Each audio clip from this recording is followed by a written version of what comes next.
Are we live? If we're live, do let me know. Hey guys, I think I'm live. Yep. I think you can hear me. Change it. 1 second, check your headset.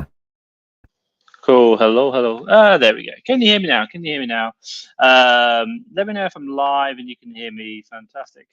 Just gonna answer your questions and give you an update on Amazon Business Q4. I'm doing really well. Really happy today. I think we're. I don't know. Like we've done. I think we're doing like 5,000 in the US, but like 40% ROI. Pretty happy with that. So it's definitely, we're seeing the ROI is going up. So if anyone's joining, drop any questions you have down below. I am currently on holiday, which is why I look like I'm coming from a different place. Right now, I'm in a Marriott Bonvoy hotel, and I'm actually out there. It's not. I'm not in my living room. I am actually on holiday right now. So I have they got me a nice little cup of coffee. I'm in an all-inclusive Marriott hotel. Just my girlfriend and I just enjoying ourselves. So if you've got any questions, drop them down below, but I'll give you an update on my Amazon business. Let's talk about stats. Let's go through some stats. I need to go live on the gram, 2 seconds. Tom forgot to push the button. Ooh, well done, Tom. Really good at this kind of live streaming malarkey. Let's kind of go back, start streaming. Let's get ourselves live on the gram. Get ourselves live on the gram. That's what we really want to do. And just want to make sure there. So give me 2 seconds. Just going to get ourselves live. If anyone can see me, drop your questions down below. Mr. Facebook user already has said, hey, Tom. Hey, Facebook user. Let me know if you've got questions down below. Obviously, I can answer them. Right now, I am just kind of, should say, streaming, obviously going on, and I'm going to answer your questions. I'll give you an update on my Amazon business right now. Things are going well, which we're really happy with. Profitability in the USA is like going, wee. That means up, by the way, if anyone's not sure what my kind of vocal talents are like. I'm not a really good singer. Also, I've got some coffee, so absolutely love coffee.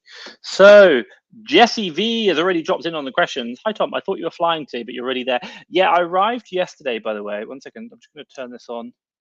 If you guys are on the gram, let me get it right. If you guys are on the gram, I will get it right.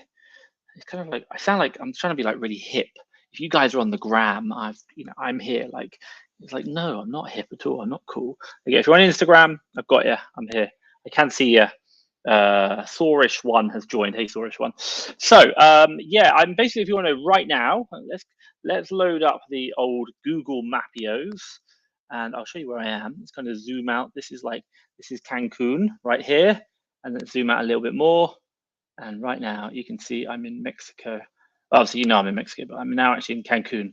I'm in like a really nice Marriott hotel, which is quite cool. And we booked it using points about 260,000, 230,000, not really too sure. 230,000 Amex points, and we booked it in for Marriott, which is about 360,000. I did do a YouTube video on it, so if anyone's interested to know where I'm at and what I'm doing, you can watch that. So that's going to really help you as well. Yeah, our telephone's ringing. I have no idea. So my girlfriend's about to answer that. But if you've got questions about your Amazon business, let me know down below. I'll give you an update on where Evening has, Facebook user there as well. Jesse V says, I thought you were flying today, but I'm glad you. Yeah, so I'm going to try and join you guys. I'm going to try and go live all this week, but obviously the mojitos might kind of get in the way and so let's kind of give you a little bit of an update. So currently it's about 4 p.m. our time. So this is the UK business. We're right here, 66% down on last year, which is like incredible. And by the way, we're 66% down on last year. By the way, 4% down on the last 7 days. But the one thing I do want to tell you is the fact that we're actually making more money than we did last year. So while last year's figures were great, we're way more profitable right now. That's units sold. Let's go around to product sales. So like 70K right now, you can kind of see that 70K product sales. So a couple of things which I will kind of talk through. I'll talk you through a couple of areas and just kind of, so if you want to know, Monday daytime or Monday morning is everything that I do. I drop, my kind of, I'll put this one back on. I do my conversations with my management team. It's my ops update. So I had that meeting at like 7 o'clock this morning. And a couple of things we're doing right now, which I'll share with you, which I think are quite important. So, by the way, number one, we've already stopped sourcing for Christmas, as in like anything we're sourcing right now, we've stopped. This won't be for before Christmas. It's too late now. Like if you're buying stuff today to sell before the 25th, it's too late. So don't bother.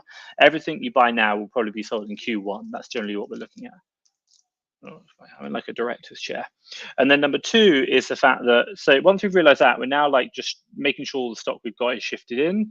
And then number two is the fact that we're now going to be getting it sold into the Q4 time or the Christmas time. So what are we looking at? Well, the first things first, a couple of things that we're doing within my own business right now.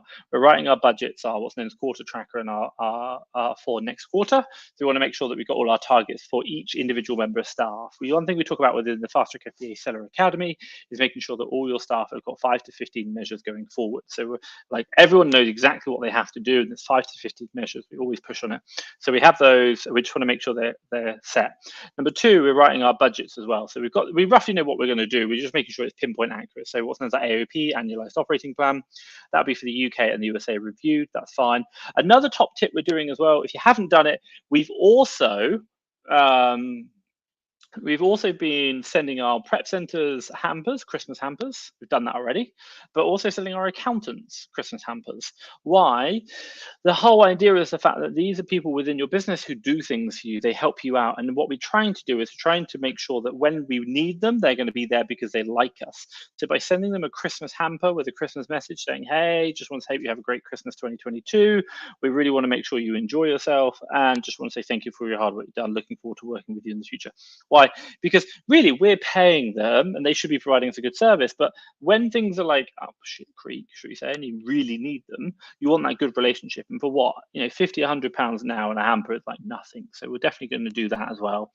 So that's a really big point. And then the other one is the final one we're looking at is on one of our trackers, we have what's known as a percentage spend, and they've been reporting it wrong.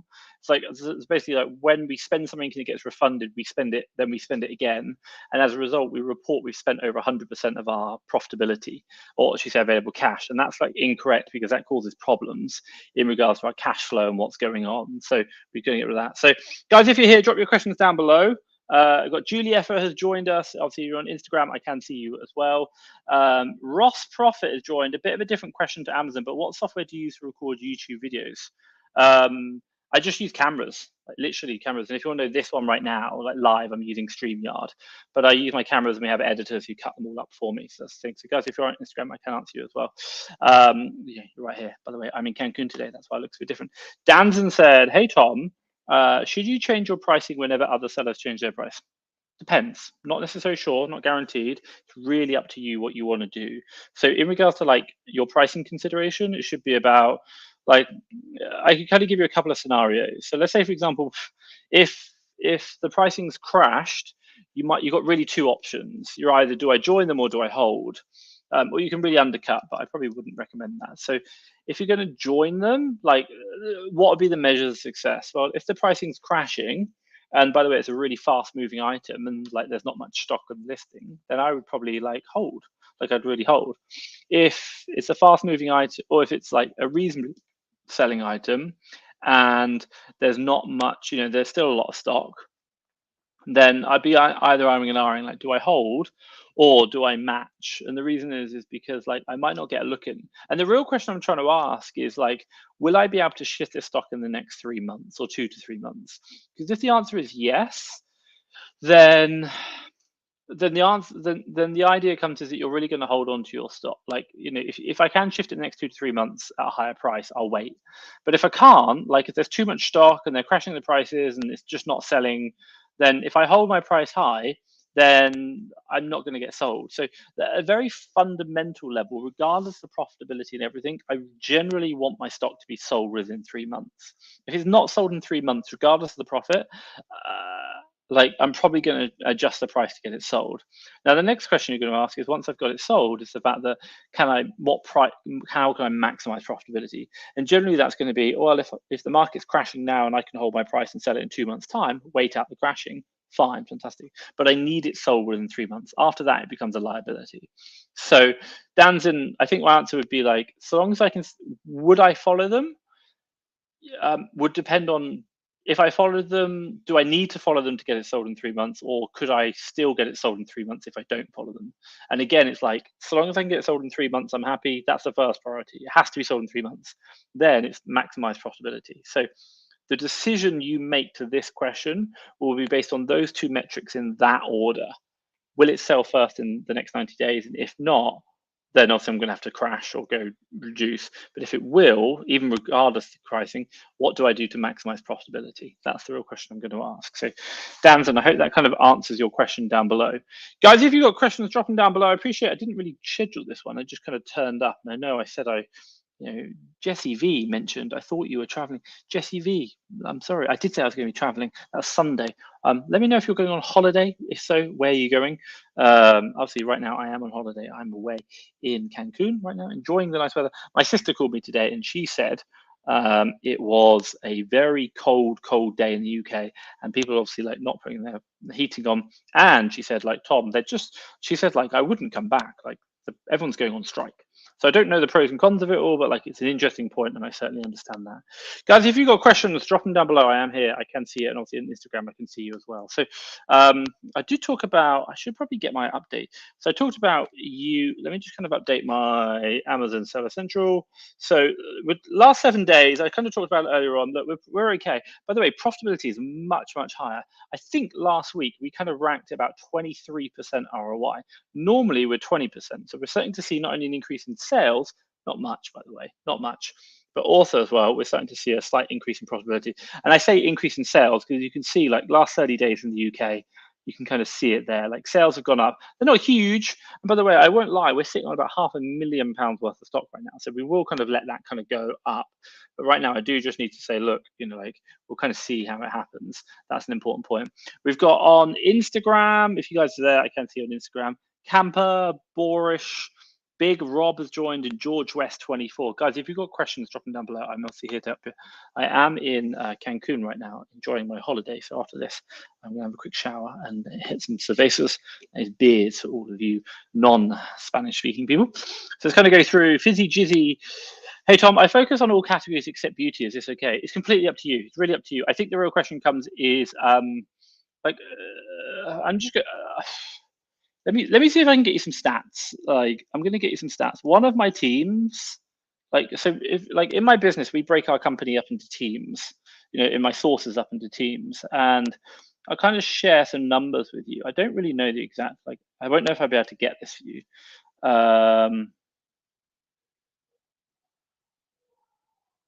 I think, one second.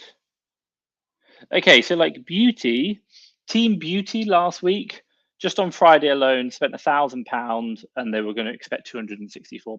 So 24% ROI. So like you can definitely like focus on one category and make money. My team do it all the time. That's what we do. We have multiple teams focusing on one category. And you're asking, is this okay? Yeah, like as long as it works for you. Oh, she said you can focus on one category. If you want to go on all categories, you can. It's absolutely fine.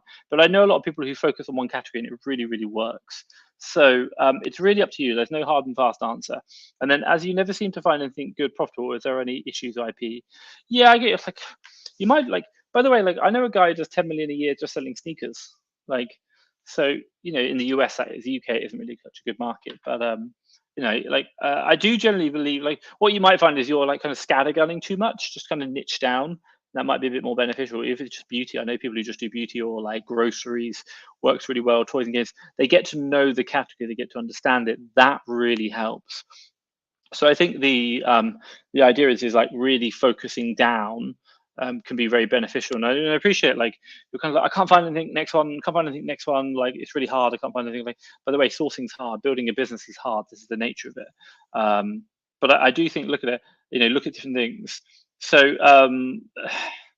like I think you're gonna like, by the way, I think you're gonna be fine looking at beauty. Like, my team are spending £1,000 a day, spending £1,000 a day. So I think you can definitely do it as well. That would be my kind of advice, if that makes sense. What else have we got here? So Fizzy Jizzy, let me know down below if there's like questions around that or like anything that you want to, maybe like you're worried about, because I think beauty is fine. Lots of people do beauty. It works really well. Let's kind of jump through Jesse V. Hi, Tom. How do you, one second, I need some coffee. Man needs coffee. I went and queued up for this lovely coffee. By the way, it's all inclusive, so we get it free. And I haven't even drunk it. It's going to get cold. It's really nice. Hi, Tom. Do you do your prepping in the UK? So we have a UK company. This one, 3 million a year. So yeah, obviously we have to prep that. And we have a US one. So we have a US prep center and a UK prep center. And do you have any recommended prep center? So if you want to know, we use 3 in the UK. I can tell you 2. Actually, I recommend 3, but we We don't use them all, only because we use one where it's like kind of a private just to us. We're their only RA OA client, and they're not looking to take on more people. The Hopeful Traveler on Instagram. Hey, I can see you. Just want to say hi. You are right here. Let me know if you've got questions down below. If you guys are on Instagram, let me know questions down below. So prep centers in the UK, systemized fulfillment. Kev Blackburn, really like him, does a good job.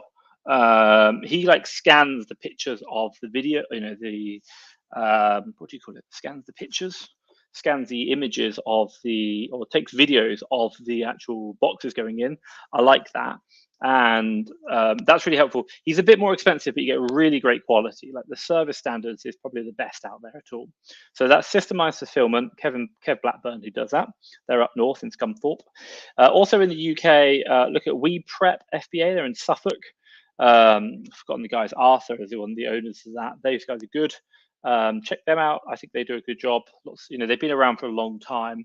And then the final one that you might want to think about is Fast Pack FBA. Fast Pack FBA. 1 second. Not Fast Track, but Fast Pack PACK. They're in like the Midlands, Nottingham, I think, around there. Dan Gibbs created them, and they've been around for a while. I think a couple of things that I'd really look at in regards to a prep center.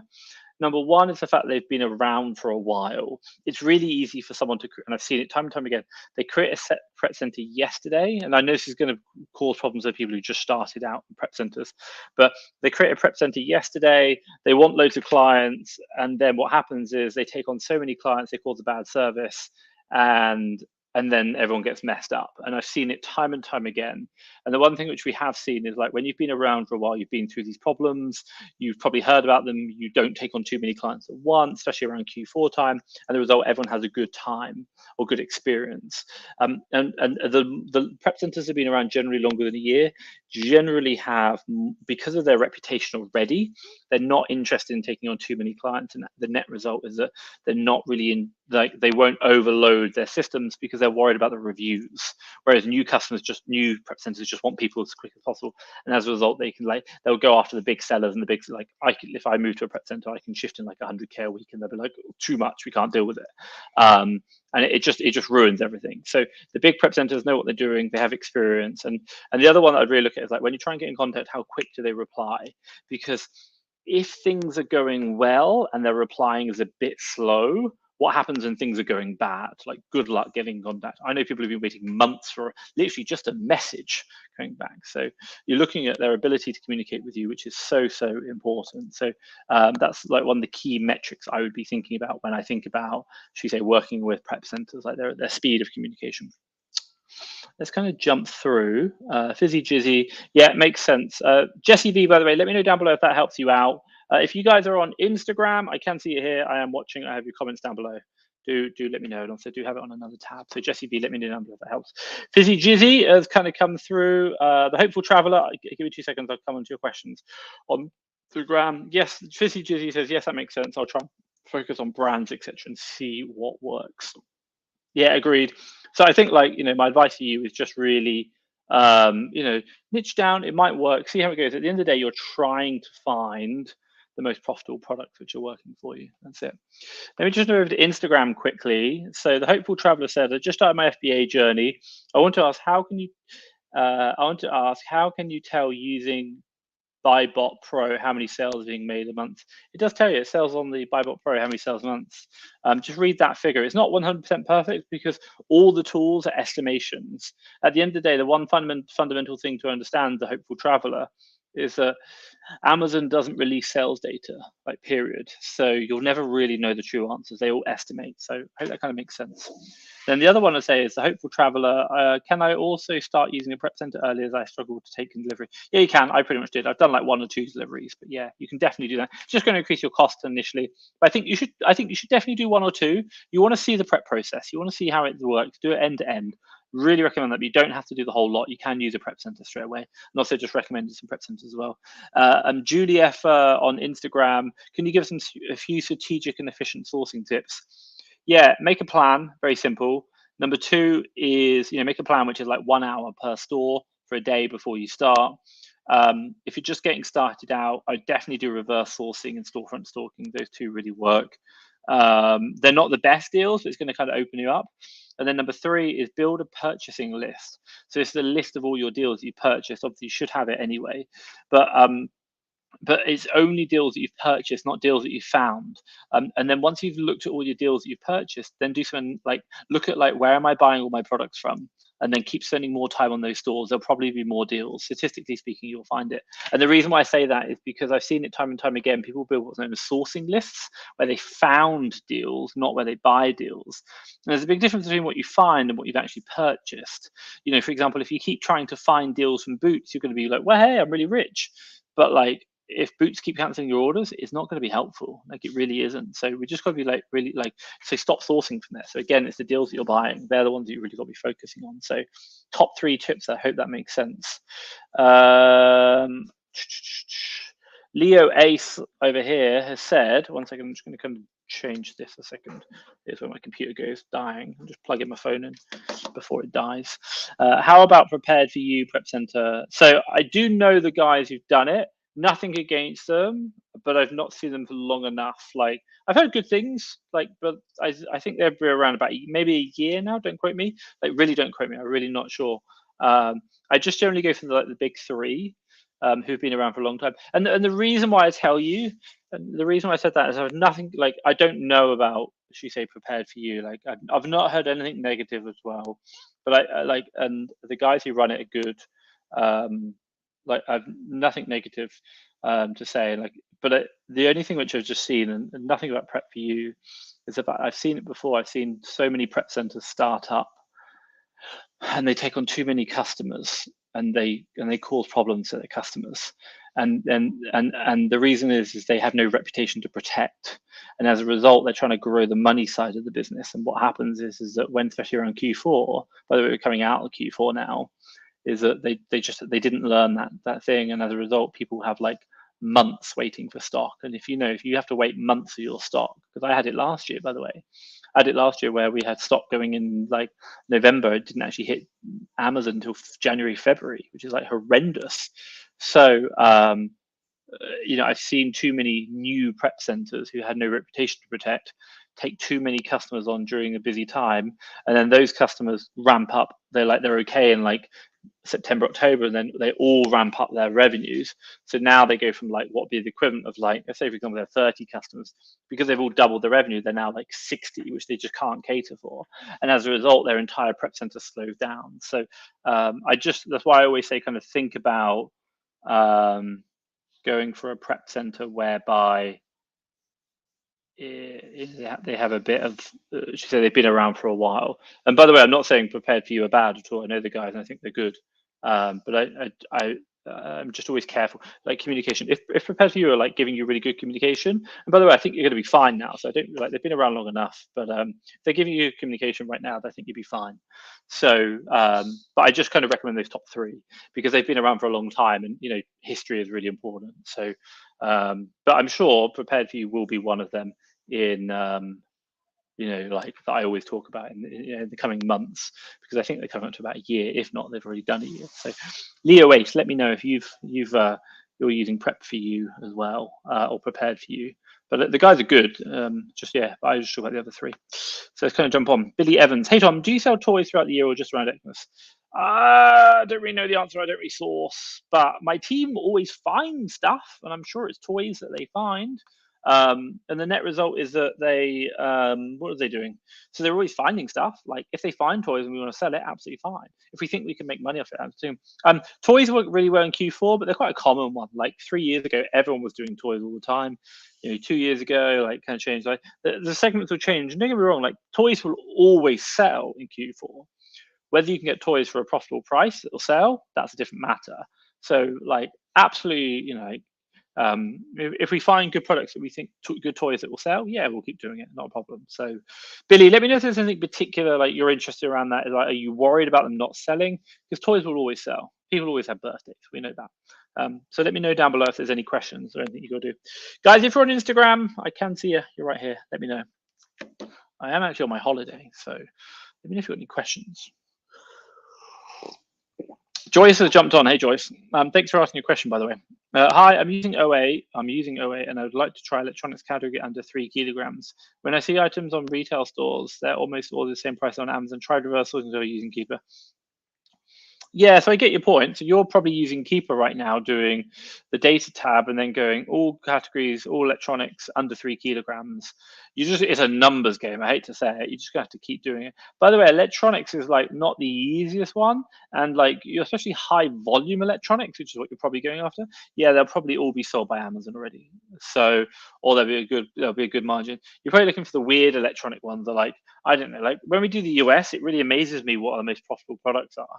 Like some of them are kind of like, like it's like a screw for like a outboard motor for a boat. I'm like, what the hell is that thing?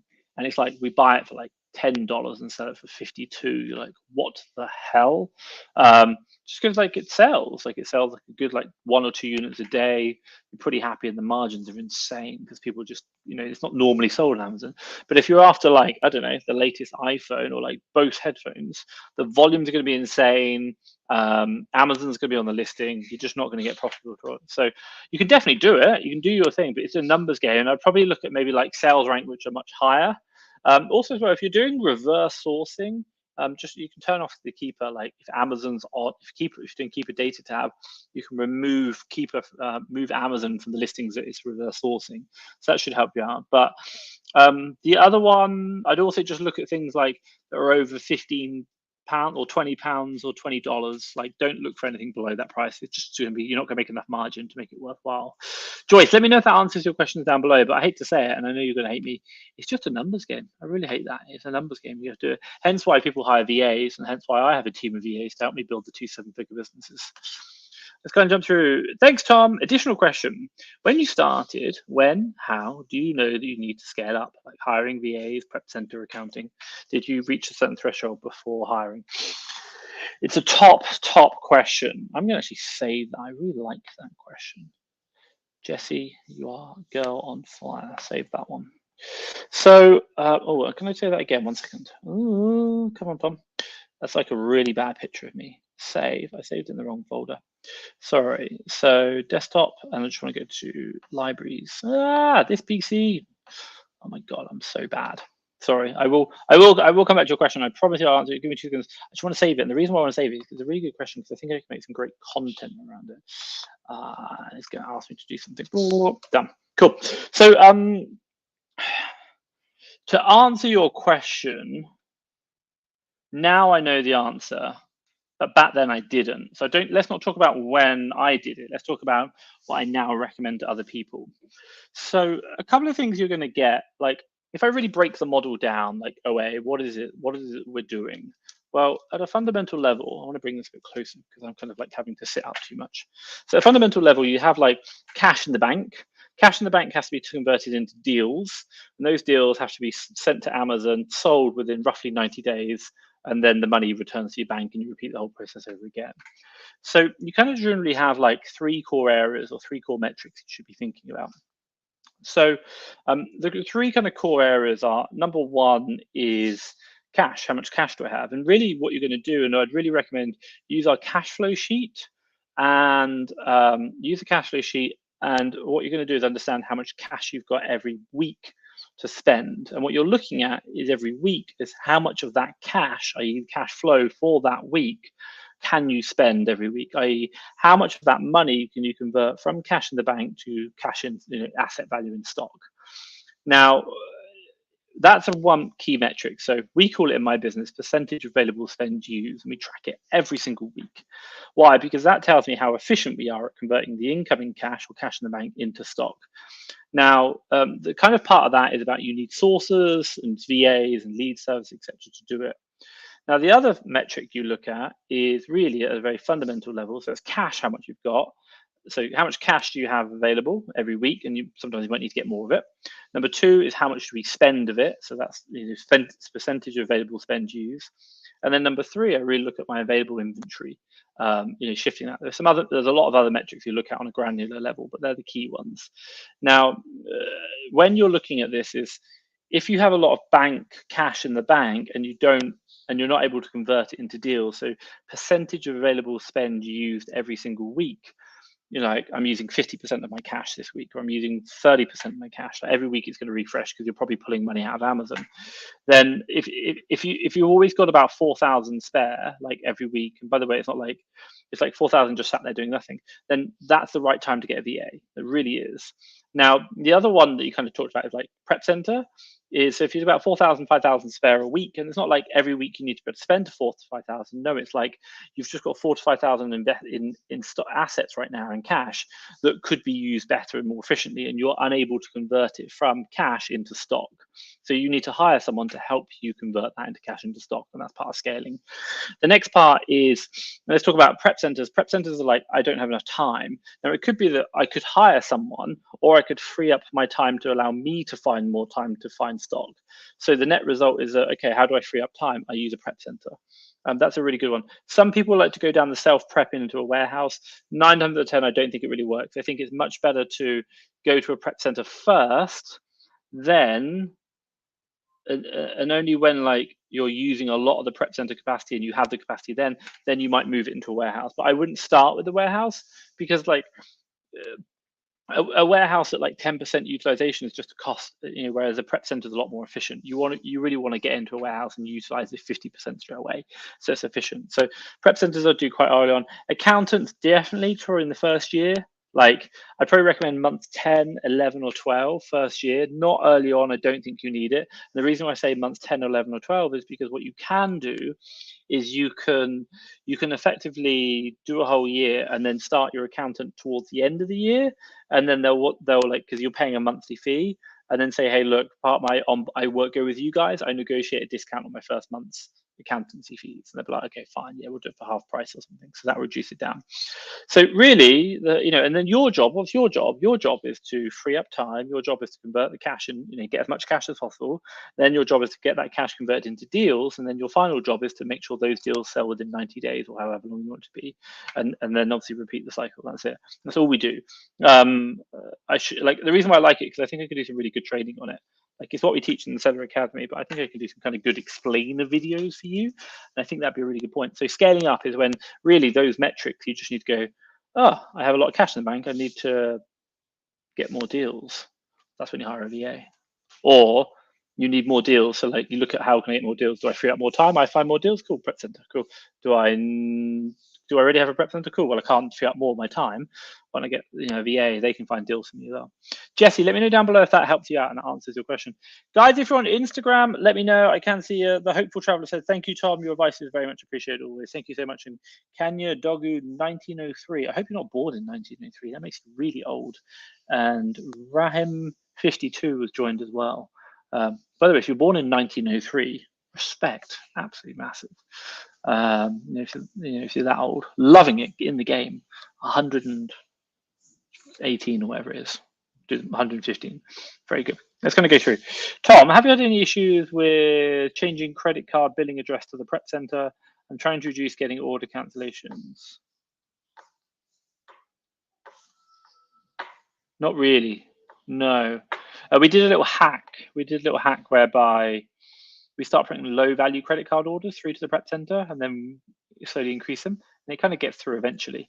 So now we can put through like thousands and thousands and thousands of pounds, but we don't do them all. So that works. But like if I give you an idea, like my Amex and my US, that we put the prep center in, like, my God, we're putting like probably 20,000 a week through that on Amex US, and that's a personal Amex, and that's billed to my office, not to my prep center. We still run it through. That's fine. What else do we do? UK, oh my God, like insane volumes, 100,000, nearly 86,000 or something last week. Like I don't think any of them have got the prep center set as the address. So yeah, I don't think there's a problem there, but we don't have that problem. But I do understand what you're saying. We don't get it per se, should we say. Max, let me know down below if there's anything else I can answer for you, or like anything you're getting. Like we still get UK, we don't really get order cancellations. We're pretty good. Generally, it's the suppliers, and 9 times out of 10 you get order cancellations. I'll tell you a top tip now: call them, like, literally call them. I know it's horrible, but give them a call and say, why is you canceling? Pretend to be like I don't understand why you're canceling. Like I'm not a reseller. Like, don't even say it. Just like when they ask you, are you reselling? You're like, what? I'm like, what? What's reselling? You're like, no, I run a business. Like, this is for my staff. You really want 200 pairs of Nike Air Maxes? Yeah, I've got a lot of staff. Like, it's a Christmas present. Like, make it up. I don't know. Like, we don't know what reselling is. But yeah, we don't really get that problem. Like US wise gets quite a lot of calculations. Councils is about 25% some of the weeks, but it's just suppliers, and really it's because they've run out of stock, not because they're cancelling the orders. So Max, let me know down below if that helps. Billy Evans, Tom, when on a product listing, the listing list store names sometimes do not match with the brand, should we avoid? E.g., for example, Nestle product is under a shop name called generic. Well, if it's called generic, you're okay. But if it's like, let's say for example, the classic one is like Nestle's water, for example. Voila, this is called E Pura, but let's call it Nestle's water. So someone puts two Nestle's water together and they put it under Tom's brand. I would stay well away from that, because that's going to be like some individual person creating a bundle and they think that's their thing and they're going to be very protective of it. And you'll probably see the keeper, which is 1111.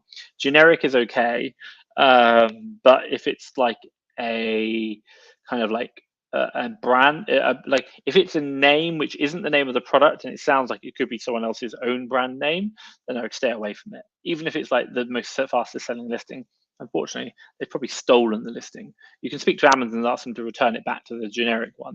But yeah, it does happen. But like, stay away. And that's the classic where you get IP complaints right now, and you can't get rid of them, unfortunately. It's an absolute pain.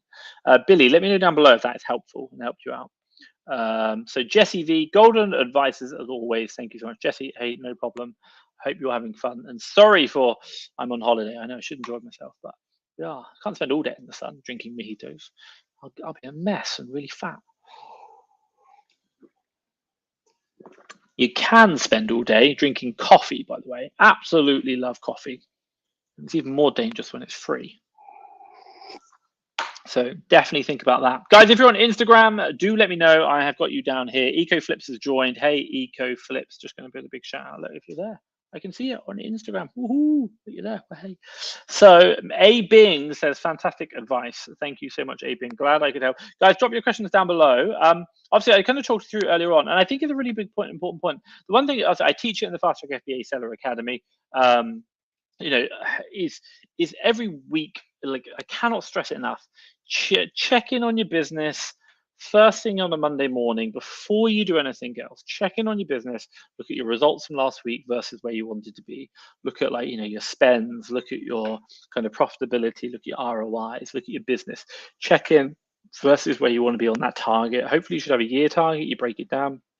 We do it in the Seller Academy. We teach you how to do a 3-year target, break it into 1-year target, break it into a 3-month target, and then you can break it into weekly targets. So literally every week. And by the way, what we're talking about is like everyone in the entire business knows exactly what they need to do every single week, what they need to achieve, and it's measurable. And we show exactly how to get those measures.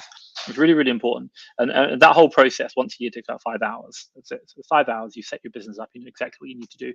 Now you just execute. But Monday morning, come in, check where you are versus your targets. Check where are you on track or you're off track, and really focus on certain areas. Like you when you first start out, you have more problems than you have hours in the day in the first week. Your job isn't to solve them all in the first week. It's to choose one problem, focus on that, get it solved. Next week, choose the next problem, focus on that, get that solved.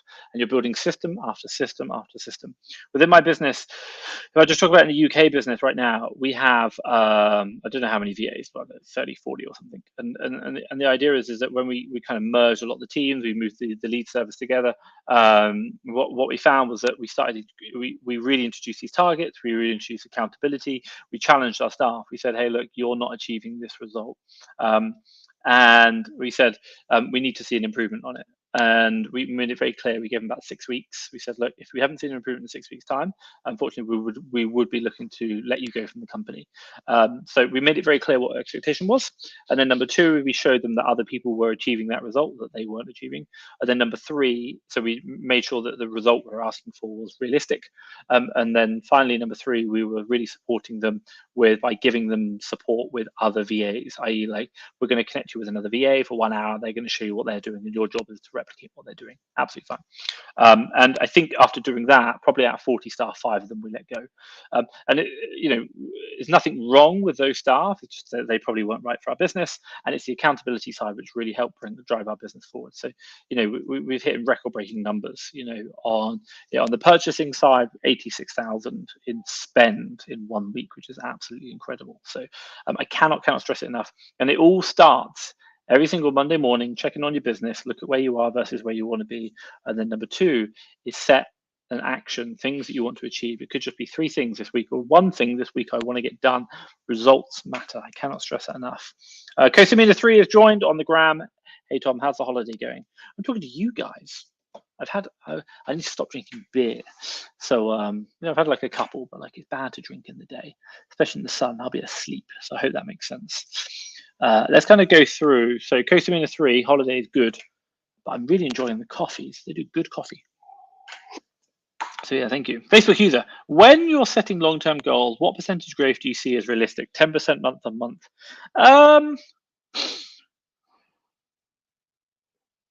So we do it in the VA, we do it in the Seller Academy. I think the idea is that you can possibly, a realistic revenue growth, which you should try and aim for, like not to outstretch yourself, but also as well, by the way, like you can grow, it depends where you are. Like if you're just starting out, then growing like X amount is going to be a lot different to where you are. Like if I give you my journey, we went from 300,000 in 1 year to 1 million the next year, and then to 3.4 million the next year.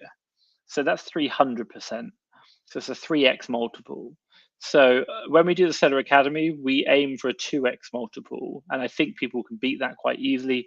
But the one thing which I'd really say is don't focus purely on top line or like percentage growth. Really build systems. It's about building systems whereby you're not part of that. Like you put the growth function in, and then the growth function continues to grow without you. That's the most important part. And I think it's much better to grow at a slower rate with sustainability, and you can still step out rather than I'm having to source all the products all the time to make this growth and then it's unsustainable.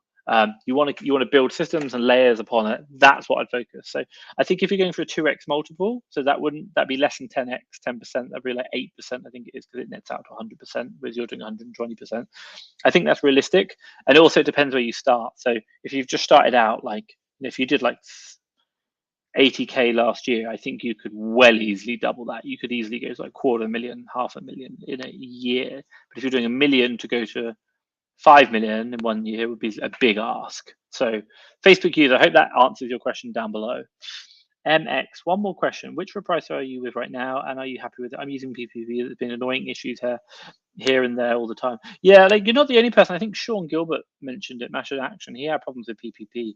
I know the owners. I don't think there's any I don't know. I don't use it. I use STK. It's okay. It works. There's a guy who I know who really recommends, I think it's Channel Max.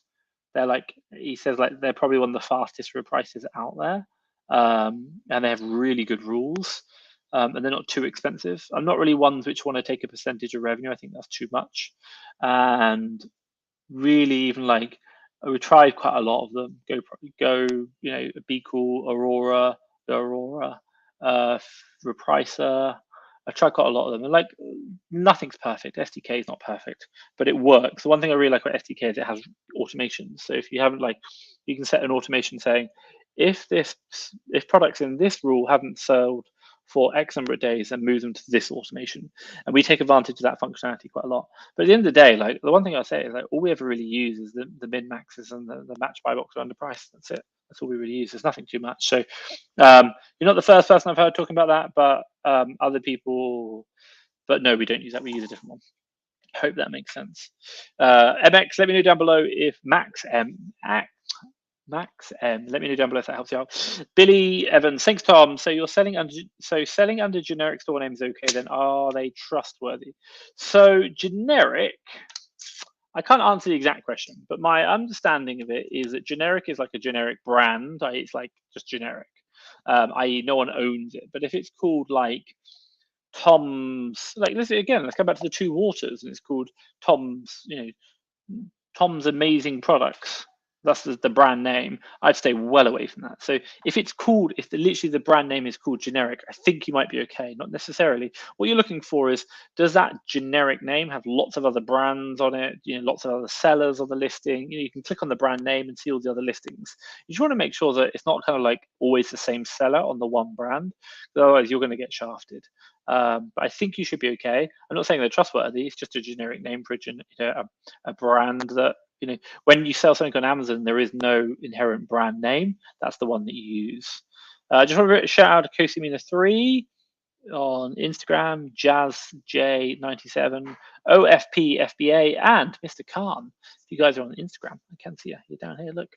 Well, hey, I can see you. Get it right, Tom. Well, hey, Instagram. Drop your questions down below. Billy Evans, hope that answers your question. Mr. Massive Action, hey, 1 second. So Mr. Massive Action is asking, are you having trouble adding listings, Tom? Not really. Not. My team haven't reported any issues. Amazon is glitchy some days, very annoying. My team's not reported anything issue. I've not seen it in the internal chat. We don't see those. I haven't seen any problems around that. Could be happening, but nothing that I'm aware of. No kind of underlying problems there. So unfortunately, no. I hope that makes sense. Let's kind of jump through. Billy Evans, Tom, I think I speak for all of us when they say how much we appreciate your time. Thank you very much. Someone with your success and status means the world to us. May you have a long, blessed life. Thank you very much. That's really good. Obviously, hit the like button if you like that, or if you just like my kind of lives. That's really good. It's nice to give back. I appreciate I'm on holiday. It's nice to obviously hear that as well. So thank you so much. It's just a nice thing to do. And hopefully you understand that, like, I kind of do this out of the kindness of my own heart. Yeah, obviously I run a service company. Yes, we do offer like VAs and VA Academy, but I'm not constantly like in this call, like, buy. Like, you need this, like half the time. If you just started, by the way, and you book a call with my team asking for the VA Academy, they'll tell you not to buy one. Like, we actually have it internally. They're like, had a call with this guy, just started 2 months ago, said don't recommend that you buy the VA. So that's the idea. So I hope that kind of makes sense. So thank you so much, Billy. I really appreciate the feedback, and I hope you have a long and blessed life as well. Waleed, hey Tom, Waleed is back here. I have to ask from you. Hey Waleed, let me know what questions you've got. Drop it down below, guys. If you've got questions, drop them down below. Again, I talked about it. There's another thing I posted on Twitter actually today. There's another thing I'm going to say. Okay, so I talked to my ops manager today, and I said something very, very interesting. I posted 1 second. I'm just going to load it up before I kind of get too kind of caught up in my life or whatever I'm doing. Profile. Here we go. So I did say it. I said. Where is it called? Oh, Amazon have awful emails, absolutely awful emails. But I said, look, leadership, when you've got a team and you're looking at managing a team, obviously I do a lot of VAs, I have a massive TA thing, is that one of my biggest learnings, and I talked about this with my ops manager today, and one of my biggest learnings of being a leader is continued focus on improving which is because you guys are all leaders, by the way, communication skills. And what do I mean by that? You have like conversations, you have like chit chats and everything. And the one thing I really kind of like, when you're asking a team member to do something, I make it very, very specific, and I make it exactly in this order, and it really helps. And by the way, there's another saying which I'll tell you after, which is called, if it's not written down, it never happened. So I'll come back to that in a second. But what do I say to my team members to enable them to get things done? Because at the end of the day, I get frustrated, I get annoyed, pissed off that things aren't being done. So what do I look at? I do it in a 3-stage or 3 sections. Very simple. Who, i.e. their name. I always start with a name, not like Tom. And then I say needs to achieve what result. Not even like do what, just the result. Like literally, Tom needs to spend £5,000 on stock. And then, and by the way, the result I'll come back to in a minute. And it says Tom needs to achieve what result by doing what action. So, and a good example is when you look at that result, think SMART targets. So Tom needs to spend £5,000 on stock. Well, SMART is specific, measurable, achievable, realistic, and timed. So SMART, specific, £5,000. Yep, cool. Measurable, £5,000. Yeah, it's got a measurable in there. Numbers are measurable. Great. Achievable. Yeah, you can spend 5,000 in a week. Fine. Realistic. Yep. Timed. Well, I didn't actually say time. So like Tom needs to spend £5,000 by Friday. On beauty stock, for example. by doing what? Reverse sourcing off the following, suppliers, whatever, it doesn't matter. But what's really important, and the reason why I say do it in that order is, number one, it makes it very crystal clear who's responsible for doing the action. And it's always one person. I never have like 5 people. I always say one point of accountability. Number two, I set a result, which is in a very specific format using smart targets. And then finally, then I talk about the action. And when I talk about it to people, my staff, I'm saying, look, if you don't do all the action, I don't really care. But if you don't do all the action and get the result, I don't really care. I'm really happy. But if just get the result, don't focus on doing the actions. And why? Because I see too many people do it, and even with my own company as well, whereby too many leaders, too many managers, and we're managing teams, we're managing stuff, is whereby we're asking people to do things, but we're not telling them exactly what result we're looking for. And they don't understand. The staff think they need to do the actions, and the result will just happen magically, or if you didn't get the result, it doesn't matter. No, I want the staff member to adapt and change to get the result. And if that means they've got to change the actions as I pose to get the result, I'm fine. So, and again, what we're trying to look for is results-based company or a results-based business where people understand that while we love people to do great actions, if they're not getting results, unfortunately, the business won't survive. So we have to really focus on that. So I think if you're a leader right now, and I wrote it on my Twitter, one of the biggest learnings of being a leader is continued focus on improving my communication skills. I phrase my requests in the following format: who achieves what result by doing what action. That's it. And the result is the most important part, and the who is the accountability. And again, I come back to the point I said earlier on. It's not written down. It didn't happen. I didn't say it. So I'll literally say that, and I'll be like, wait 1 second. And I'll literally write it down, and I'll ask them, do you understand? Cool, great.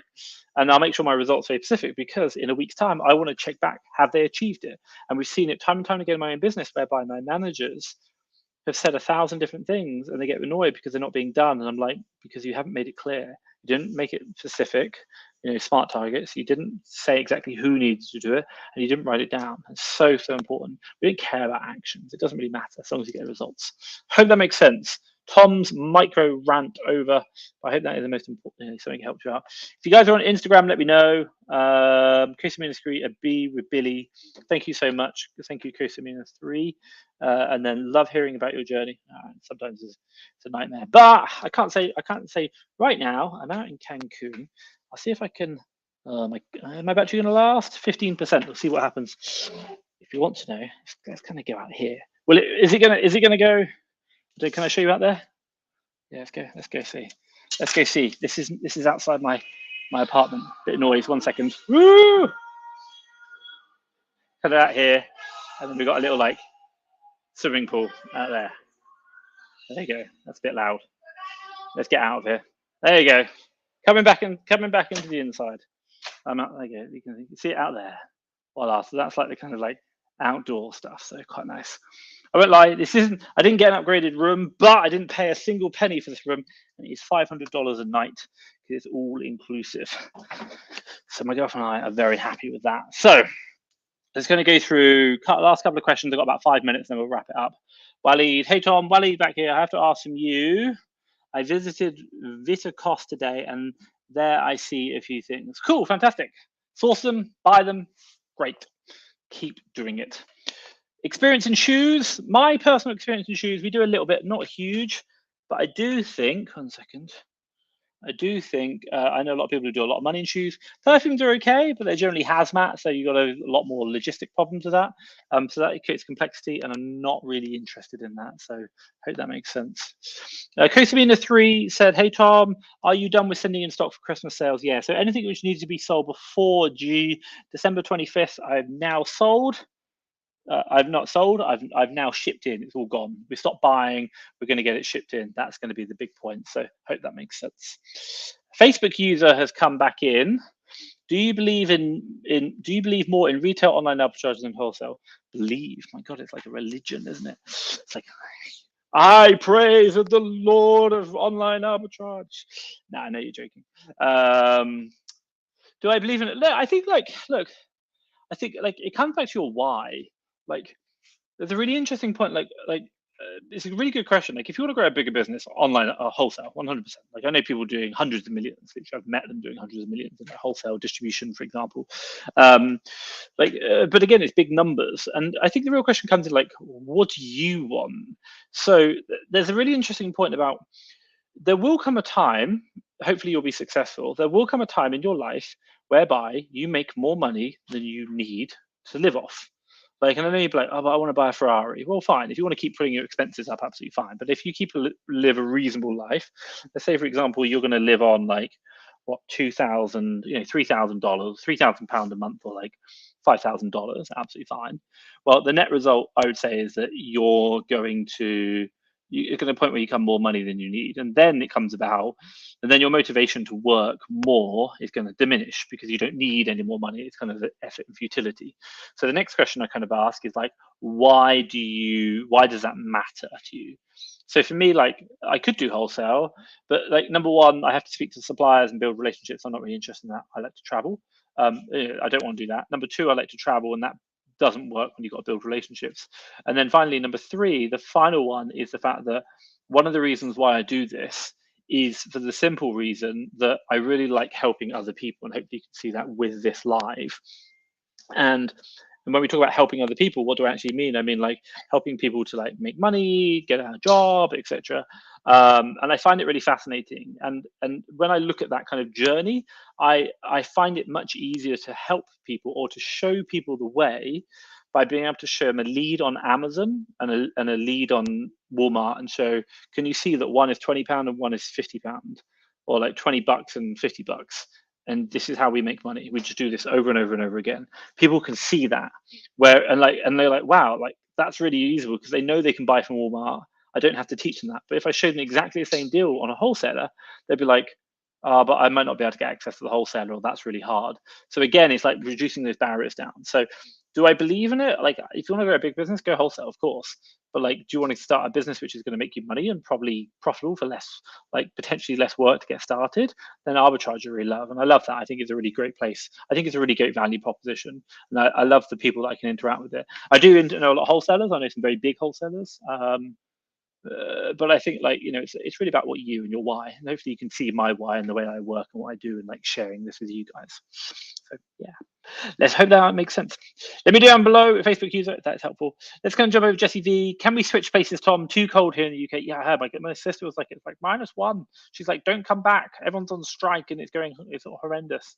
Lovely place, enjoy a holiday. It is Cancun, cannot complain. By the way, it's like it's the cool season now, so it's like still beautiful but not as humid. I used to live here for 5 months, and I lived here December through to like May, and like May I was like, oh, this is killing me, it's too much now.